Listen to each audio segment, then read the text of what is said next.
First, I want to introduce Stephen Adler. Stephen Adler is editor-in-chief of Reuters News, where he directs the editorial operations and news strategy for the largest news organization in the world. Reuters has nearly 3,000 journalists in 200 bureaus across the globe.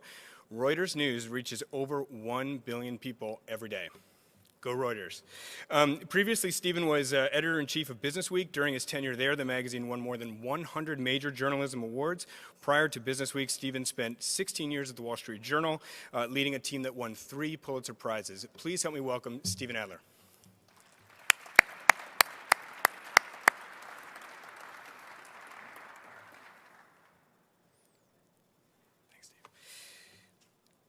So next, we have, really to use the cliche, a man who needs no introduction, but I'm going to give him an introduction anyway. Henry Kravis co-founded KKR in 1976 and today is KKR's co-chairman and co-CEO. He currently serves on the boards of First Data Corp and China International Capital Corporation Limited. The brief bio, which you'll read about Henry in our delegate book, it disguises what can only be described as a legendary investing career. Mr. Kravis co-founded and leads one of the oldest, most successful, and most innovative private equity firms or investing firms of any kind in the world. He's one of the best-known investors of his generation. He's an active philanthropist. He recently pledged $100 million for the growth of the Columbia Business School. He serves as a trustee and director on countless cultural, educational, and philanthropic institutions.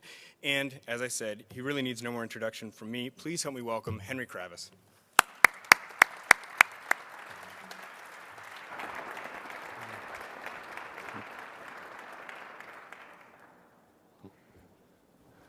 Thanks. Good to see you. Well, welcome, Henry, and we're all very excited to have you here and hear what you have to say. So, and it's good to see everybody here, and Thomson Reuters is delighted to be having this opportunity. I was reading your 10K the other day for, sort of pleasure reading, and something you couldn't have done a couple of years ago, and especially struck by your launch date, just reminding myself you started in 1976. And it's really the span of the industry. I mean, you were really a pioneer in the industry. And wondering if you could launch a bit by talking about the changes you've seen in the industry over those years, and also how KKR has adapted to those changes before we get kind of more specific about what's going on now. Great. Thanks, Stephen. It's a pleasure to be here. Thank you all for having me. I appreciate it. Actually, George Roberts and Jerry Kohlberg and I started back in the late 1960s, first through Bear Stearns, and then started KKR in '76.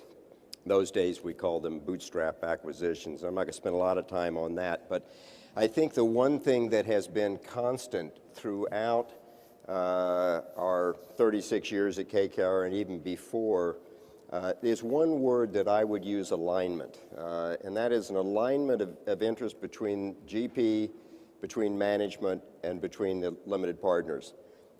We all have a common objective. We're all owners.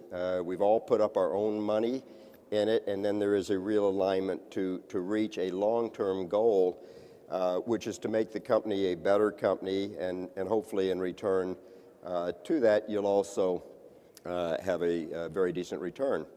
So if you go back in the 70s and in the 80s, that was a pretty nice time. None of you, I don't think, were really in business in private equity at that time. And so that wasn't so bad. Now somebody gave me a number the other day that there's some 14,000 companies in America today, or around the world globally, that are backed by private equity. It's sort of an incredible number, and you think quickly, what has changed? Well, number one, back in 1976 when we started KKR, hard to believe, we literally could not raise a $25 million fund. We went out to do that. We got halfway there and probably could have raised the rest on in terms that weren't particularly attractive to us, and so we really couldn't even get started with that. There were probably 3 or 4 banks in the U.S. that provided some senior loans.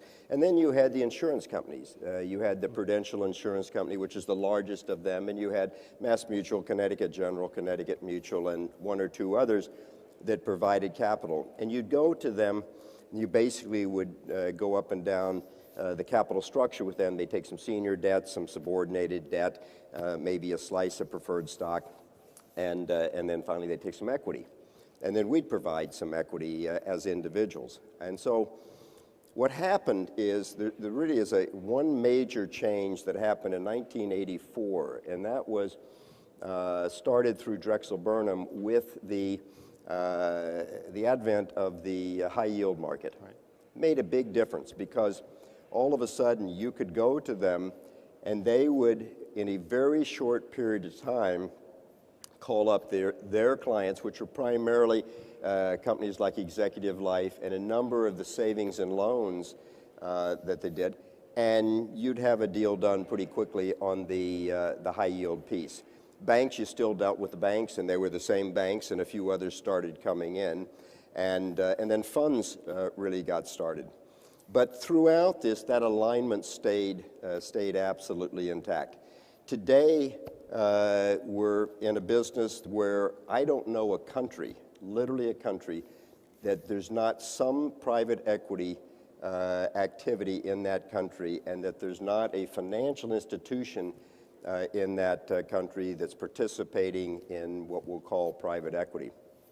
So much more competition today, many more companies that understand what private equity is, many more companies that are prepared to sell their business or get capital to have growth capital. I know Josh Lerner's comment in the panel before was very telling, in which he thought that the emerging markets were going to be a big push into the future, and 10 years from now that would be a big part of it. I think he's probably right, and that really comes as growth capital. So today what has morphed from buying a company, buying a private company, you can buy public companies, take them private, you can buy subsidiaries of public companies, you can provide growth capital, private equity, invest up and down the capital structure today, all of which is different than what you had before. You've also diversified in KKR beyond what you would traditionally call private equity, which I think would be interesting to this group to understand why you've done that. You're doing a couple of things. You're investing in public markets. You have a fee-based management, essentially consulting business that I think is becoming a larger part of the business. Are you investing in assets, not just companies? Talk about the evolution and why you're kind of going beyond the traditional, buy a company approach. Well, I give you the reason in a simple format. We come up with a lot of ideas, and it used to be you'd go in and you'd see a CEO, and you'd ask her or you'd ask him, is your company for sale? And if they said, no, we have no interest in selling, that was sort of the end of the conversation. And yet you say, that's a great company. I'd like to figure out some way to participate in that company, but there really wasn't a way. So I think there's one transaction that really finally convinced us that we should go ahead and figure out how to invest up and down the capital structure, provide equity, become a minority partner, and go on the board and really work with the management team to make that company a better company, to be able to provide debt capital if that's what was needed, or to buy the company 100% or something less than that. We were looking at a company called Williams Companies out of Tulsa, Oklahoma. Very good pipeline company. They ran into difficulty. They needed capital. And we knew them. I'm from Tulsa. They're headquartered in Tulsa. And we built a nice relationship with them. We said, well, look, all we can do to help you is buy the company. We really can't just provide capital. They said, look, we want to stay public. What we need is some long-term subordinated debt with an equity kicker that comes in with it. That's what we need today to solve our problem. We couldn't do it. We didn't have that capital or that capability. Along came Warren Buffett and made a terrific investment. Same structure, same everything that we had set up. Don't blame him. He was set up. He could take advantage of it. And that convinced us that, we've got to be able to take advantage. We're creating a lot of ideas, a lot of opportunities, but we have to take advantage of them. So that was the first step, and that was really started in 2004. And we said, let's do whatever we're going to build at KKR, let's build it so everything connects. You have to understand about KKR. KKR today, and it was exactly the same way when we started the firm in 1976, operate as one firm. Everyone at KKR participates in absolutely everything we do. They participate in the carried interest, they participate in stock ownership, they participate in the fees, whether they worked on the transaction, they didn't work on it, whether they're located in Beijing or they're located in London or they're located in Menlo Park or New York, wherever, it doesn't matter. Now the reason for that is a very simple reason. We did not ever want to have a firm that was an eat what you kill culture. Culture is critical to us, and we live by it, we talk about it at every firm meeting that we have, and it's one of inclusion where everybody works together. So coming with that as background, we said what we really have to do is set up an organization so that private equity will be core and will remain core to what we do, but from that, there are lots of other things that will come off of it. Well, our debt business was the first thing we did. It was a credit business, non-investment grade. You know, hopefully we understood credit well enough, having spent enough money buying companies and leveraging them. And so from that, then we said, what other things can we do? So if you take a snapshot of what KKR is, KKR in 04 was one business. It was private equity in Europe and in the US. That was it. Today, fast forward, we're in three buckets: private markets, public markets, and capital markets. On the private market side, we're in private equity, we're in oil and gas, we're in infrastructure, and we're in real estate.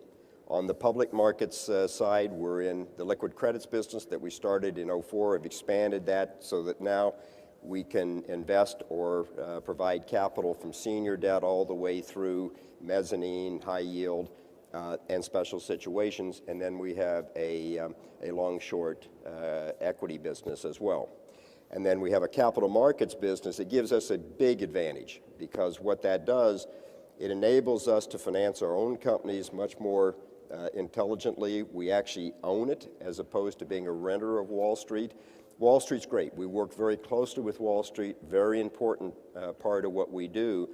But on the other hand, if you're an owner, you're going to worry about every quarter and each structural change that you're going to make in a loan agreement. Whereas if we just go to the street and say, just raise this money for us, they're going to do the best they can, but they don't really care whether it's the last quarter or last 3/8, whereas we do and our people do. So that's the third piece of what we have, and that's the reason, because we wanted to be able to be a solutions provider across the board for companies, and we've been able to do that. I've been particularly interested in your move into energy because you're buying energy assets, you're not just buying energy companies. Right. And in fact, you just bought some shale natural gas fields in Texas. I think it was announced yesterday. Yes. Talk about, everybody's interested in opportunities. Why do you see such a big opportunity in energy and in natural gas in particular? Look, I'm happy you asked that. Energy is an important part of where our focus is today at KKR. Both George Roberts and I, our fathers were in the oil and gas business. George comes from Houston, I come from Tulsa. So we sort of grew up in the business, and it's something we've always liked. We made our first investment in oil and gas in buying a half interest in a company called Union Texas Petroleum from Allied Signal. At the time, it happened to be the largest independent oil and gas operator. That was in 1984, we bought that company. Held it for about 17 years, liked it. Quite frankly, when we made the investment, we went out of the gate backwards. Oil prices were at about $14 a barrel. We said, oh, they'll never go down below 8. Well, they went through 8 so fast, and and then sort of get up, get back. So anyway, 17 years we held it, made a decent return on it finally. Didn't do much in it until 2007. And we've been watching it, paying attention to it for a long time, and particularly in shale. And we saw that this was the next big idea that we thought was coming. And what the operators in shale gas needed, they needed capital. But in 07, 08 period, as you'll remember, you had a period when there was no capital available. We were in financial crisis at that time. But we found extremely good operators, first in the Marcellus field in West Virginia and Pennsylvania, and then a year later down in the Eagle Ford down in Texas. They needed capital, we needed an operator. And so we knew we were finding the best operators in those fields, and we knew they had very good locations in which to drill.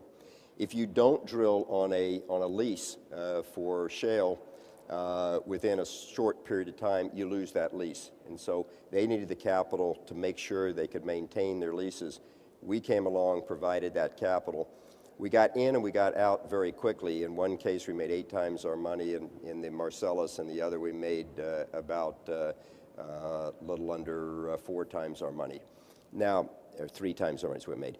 And so in both of those cases, we got lucky in part, but we had a concept. Expand that now, and that same concept is still very much viable today. Drillers need capital, can't get capital as easily as they could. We're pricing them differently today with 220 BTU gas. You have to price it differently than if gas is at $6. And your forward curve has come down dramatically. So without getting into a lot of detail, we think it's a very good hedge against inflation. You look at supply and demand on the liquid side on a global basis. We think oil prices will stay high for a long time just because of the global supply and demand. And we're also looking at it from the gas side, particularly now with these low gas prices. So we're doing everything from buying non-core assets from the major oil companies. And we have a 50-person operating team out of Tulsa that we have partnered with. These are engineers and operating people.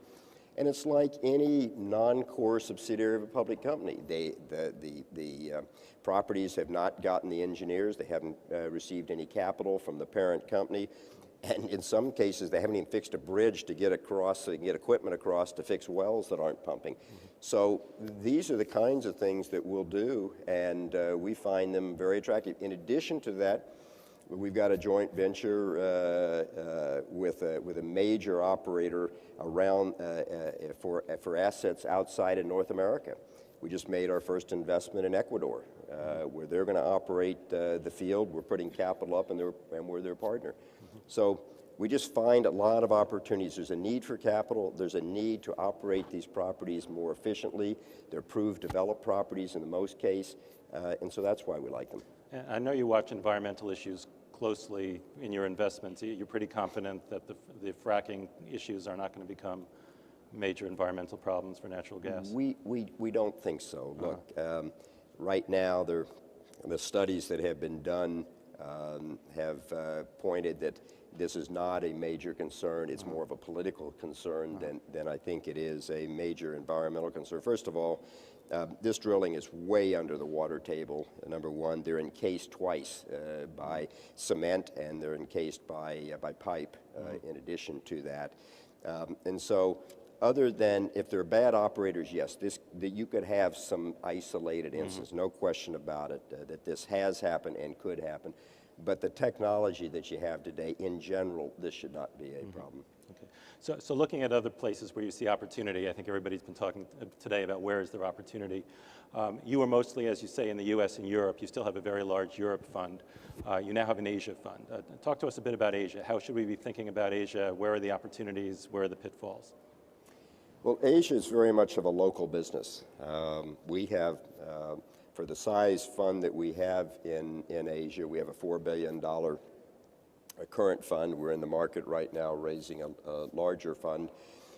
We have probably many more people per size of fund than you do in Europe or you have in the States. And the reason is very simple. One, distances are very, very far apart. Secondly, you have to have Chinese for China. You have to have Japanese for Japan. You want the Aussies down in Australia, et cetera. And so that's why it becomes a very local business. Where we're focusing our efforts in Asia is very much based on the consumer. The consumer is in Asia is moving up the socioeconomic ladder. In China in particular, more and more people are moving from the rural areas to the city, and now it's almost 50-50. And they want what we have. They want what the West has. And so we've been focusing primarily on growth capital. We have not bought anything in China. Doubt we'll ever buy anything in China. But you don't have to, because there are a lot of companies in China that want our expertise. We come at everything from a best practices standpoint, and two, an industrialist approach. How can we improve the operations of any company where we're making an investment? And one of the things I always like to ask people, whether it's in India, China, wherever it is, particularly if we're going to be a minority investor and help them but work side by side, one, do you really want us? If all you want is our capital, we're probably the wrong people, because our capital is probably more expensive than what you might be able to get elsewhere. Secondly, are you in this for the long term? Do you really want to do something in the long term? And we at KKR, other than a few isolated places where we've gotten lucky in energy, it has primarily been hold much longer than the average private equity firm. And we've done that by design because we just think we can continue to work the companies better. So if you're taking a minority position and you're becoming partners with somebody in China or in India in particular, or anywhere else, Vietnam, we just did a deal last year, it really is based on who is the partner, what are their objectives, and do they really want us to be by their side to help them become a better company. So in this consumer space, for example, because we think that's a big theme out there, that's an area that we're focusing on. And they're all the way from buying into a company that needed capital outside of Shanghai in the auto dealerships. Now, we probably wouldn't think about auto dealerships in the West, but there, everybody wants a car. And we have 28 auto dealerships right now. It's growing like a weed. They can't keep the cars on the lots, even though they're priced almost double what you pay here because of tariffs. We made an investment in the largest liquor store chain in China called VATS. It's last year grew at about 70% in sales over the year before, and it's just growing month over month like that. Again, it's something that people want, and they're prepared to spend whatever. So it's the consumer we're focused on. We see a lot of opportunities. The one thing I will caution you about as you're thinking about Asia, spend most of your time, as we would do anywhere, whether it's Europe, Asia, or U.S., who's your partner? How much confidence do you have in them? How much have you really checked them out? And so we spend an enormous amount of time making sure that we I'd say spend 60% of the time looking at who is the partner, and the balance, what is the company. The company is easy to figure out. If you can have the best company, if you have the wrong partner and they're in control, you'll lose money. Yeah. Are there any other countries in Asia that you're particularly interested in that might be less obvious? I mean, are you interested in Vietnam? Are you doing work in places that are a little bit kind of less central to the story? Absolutely. We made a terrific investment last year in Vietnam. It's a company called Masan. Masan is the largest food company in Vietnam. It's got fish sauce. It has noodles. It's a terrific business. They needed capital. They didn't want to go public, and so we became their partner in that. Korea has been a terrific market for us. We have several investments in Korea, the largest of which is Oriental Brewing. That's there are only two beer companies in Korea by law and by regulation. I think both of us can make pretty good money doing that, and so that's a good market. In fact, about 20%, I think, of all private equity in Asia since 2004 has actually gone into Korea. So Korea is a wonderful market. We made a number of investments in Singapore and in Malaysia. Very good components manufacturers, technology businesses out there that have worked very well. We've even bought a company in Japan, and I've been going to Japan at least once a year since 1978. And I wasn't sure we'd ever make an investment there, but I told my partners when we decided to go to Asia, if we're going to go to Japan, we have to be patient. You got to look at this thing. This may take us 10 years before we do anything, but let's have that patience. Let's plant a flag. Let's get there and build a reputation. And we did. We made a terrific investment, a company called Intelligence, which is in the outplacement and executive search business, and it's humming along. They're the hardest thing we found in looking at other things. Can you find a management team that is prepared to make change? And that's probably the hardest thing. We happen to have found one, and he's been absolutely terrific as a CEO and great partner for us. Yeah. Before we leave the sort of geographical tour, Europe. There's a lot of disagreement among investors about Europe. Some people feel like prices are so low that you can really start making money there. Some people say, boy, the Eurozone just isn't going to make it. Where are you on that? Look, the Eurozone's going to make it in the long term. You have to be patient. You have to be selective of where you're going to invest. To make a broad categorical statement and say private equity doesn't work in Europe, I'm not sure I would buy it. We have always done the best at KKR when there's been absolute volatility or when people are looking at their navel and basically saying, oh, woe me, the world's coming to an end. That's the best time to go make investments. You've got to dig, and you have to, again, use all of your tools that you have. And one of the things that we focus very much on, besides who is the management, who's the partner, is coming at it with this industrialist approach. So we start with a 100-day plan. And the first thing we'll put in are metrics. You'd be surprised, Stephen, how few companies actually have good metrics. They all say they have metrics, but in reality, what they really have are financial statements, and that's a rear view look. Metrics focus on what's happening in a production process or in a sales process today and looking forward. So you can buy some terrific companies in markets. You say, gee, I don't know how I'd ever put any money in that market because it's a bad market, because you found a good company that you can fix, that you can improve the operations on. And if you don't think that's it, and you're just going to basically play the market, then I think you're gambling more than you should. Okay, we're actually already starting to run low on time, which is amazing, but I have a few other things I want to make sure we get to.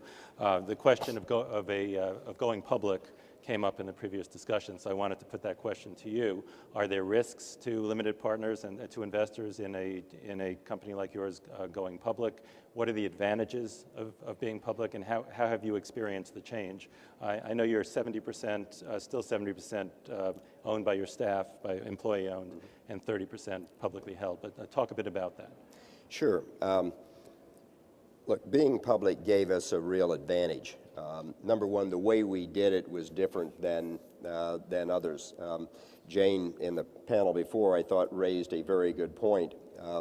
If it's just to go public so that the partners can all take the money out and put a lot of money in their pocket, the question is, do you still have alignment of interest? In our case, what we did was we actually merged KKR partnership into something called KKR Private Equity Investors, which had was the largest limited partner in our own companies. So we knew the businesses that we were getting into. We merged the two together and became through a backdoor merger, and became public that way. KKR, George and I have not taken a penny out of KKR. That's not what our interest is. Reason we went public, we wanted to have a balance sheet. So by doing it this way, we've ended up with about a $6 billion balance sheet that we can use to continue to invest in our own companies, which we're investing in, and to invest in new products and new businesses that we're creating at KKR. So if you look at what has KKR done, today, as a general partner, we have over $6.5 billion invested in our own companies. Now, if that's not an alignment of interest with a limited partner, I don't know what is. There's no firm that has that kind of money invested side by side. And that's not just our balance sheet, that's also individuals at KKR that invest right alongside as well. So there's real skin in the game. It's long-term investing and long-term money. We will not start any business unless we're going to put our own capital in. Doesn't matter if it's private equity, our debt business, whatever it is. And that's a very important thing. If I were giving us money, I'd want to know, are you putting real money up? And so by going public, it gave us that. Secondly, we are not taking a position that we're going to worry about next quarter's earnings. Now, I tell anybody, if you're worried about what we're going to earn next quarter, I couldn't tell you what we're going to earn next quarter. There's so many variables to it. We're not making widgets. What we're doing depends on mark to market with our portfolio of private equity investments. It depends on what transactions get completed during a particular year, what our capital markets group does in a particular quarter or during a year. So if you're going to invest with a firm in private equity, you have to take the long approach. What are the reasons we did it? We did it, one, to have that capital base, which gives us a real advantage. Number two, we wanted to have a stock to be able to retain our people. And we've been able to retain people. But not only that, we've been able to attract some of the best people during this downturn. We've doubled the size of KKR in the last 4 years. And it's been because we just saw opportunities where Wall Street was getting out of certain businesses. They were either letting people go or people weren't happy where they were, and we got some of the best people. Example of that, we got Craig Farr, who was head of equity capital markets for the U.S. at Citi, came over, runs our capital markets business. Sanjay Nayar in India ran India for Citi, and so forth. And so we've been able to attract terrific people during this period of time. Having stock to use to attract it is good. And the third piece is really to be able to use to possibly make some acquisitions, which we may do at some point, to continue to build out our business and grow KKR in a sensible way. Great, thanks. Let me also ask you, before we run out of time, about the regulatory environment. You've, by necessity, had to pay attention to it. You've been down to Washington. Where do you see Washington on the carried interest question, the tax question? What do you think is going to happen? And if something happens, when do you think it's going to happen, given the fact that we're in the middle of a presidential campaign?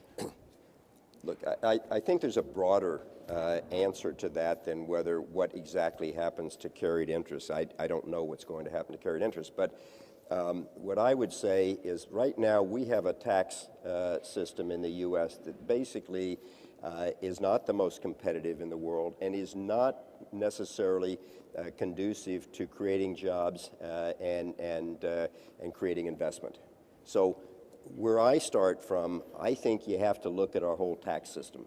And so that means you have to look at everything across all segments there. Carried interest could be part of that, clearly, but there are lots of other things that would need to be looked at all, and come up with a tax system. And I hope that our politicians in Washington will focus on a tax system, whether it's now or whether it's in a year or 2 years from now, that is going to be conducive and really encourage investment and creation of jobs. That's the only way we're going to get this economy going. Now, one can argue that it's one of many things that has slowed the economy is our tax system, and I think that's a fair statement. So I think looking across the board, it will be something that everyone will look at. Carried interest will clearly be looked at. It's already been looked at. It will be looked at again as part of an overall solution. Do you worry that if Romney is the nominee, it's going to be bad for the industry because there'll be so much negative focus? You know, the one thing I've tried to do at KKR and encourage everybody else at KKR is don't focus on politics. Let's focus on what we're good at. And we think we're pretty good at making investments. We think we're as creative as we could be.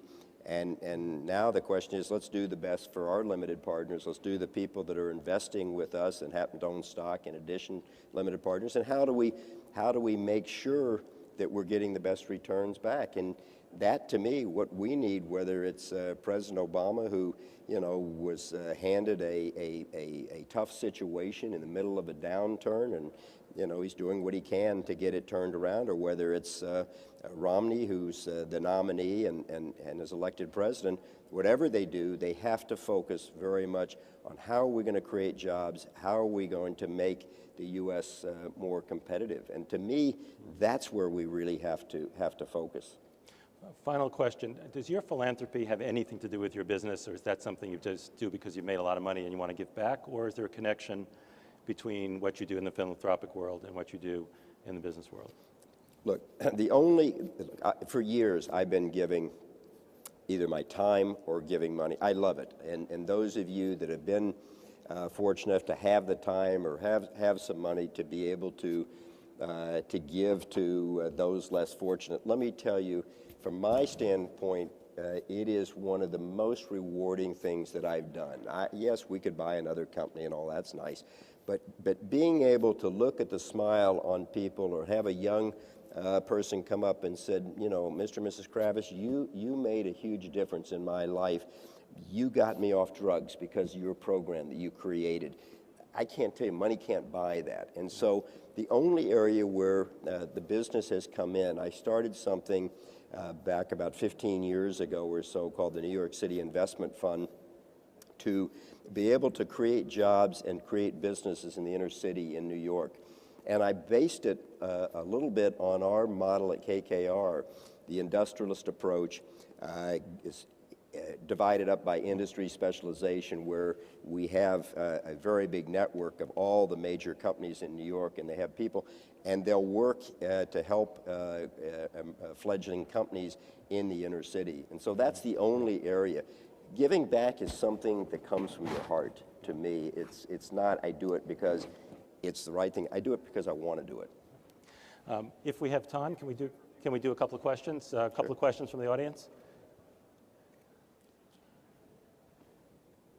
I can't see too well, but go ahead. There's lights. Go ahead.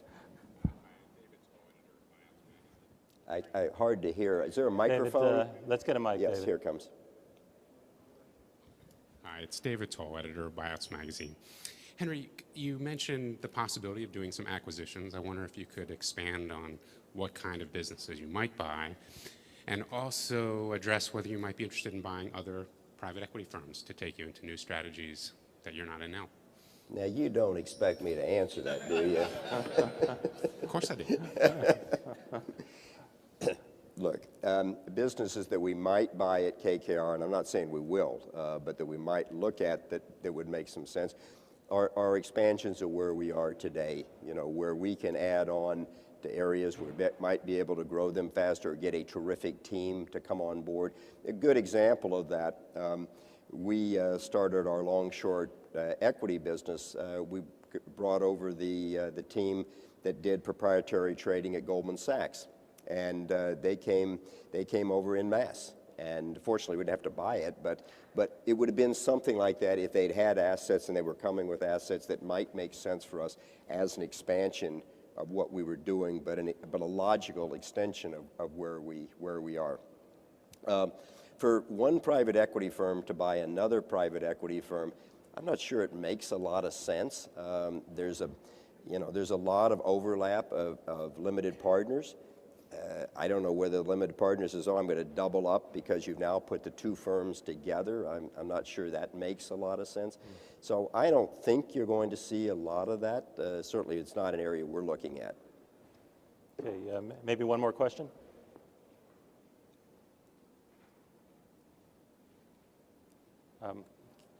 Okay, can't see with the lights, but if a mic comes over there, we can get the question. There we go. Hi, Greg Romegas from Reuters. You described some areas where KKR has diversified beyond buyouts. As the traditional investment banks retrench a little bit with regards to their traditional experience, activities and proprietary trading, do you see your firm and other private equity firms stepping in that aspect? What we're not going to do at KKR is we're not in the investment banking business. We're not, advisory business. We're not doing mergers and acquisitions, which is a big part of what Wall Street does. Where we have stepped in is with our capital markets business, as an example. Capital markets, a lot of the banks and a lot of the big investment banks that are still left are not focused on the smaller and mid-market companies like they were. They just can't afford it today to cover them. And as a result of that, that has left a vacuum. And so in our case, that's an area that we got into. Another area that we've gotten into is direct lending. So we've raised money wholesale in a bank fund, a debt fund, that will lend to middle market companies where they can't get loans today because the banks aren't covering them. So those are some of the areas that we at KKR are focused on. I think, yes, you'll see more and more of that. You see Blackstone has a very good, capable business in real estate. Well, that's an area that Morgan Stanley, Goldman Sachs were very much in, and others. They built a terrific business there. They have GSO, which is their debt business.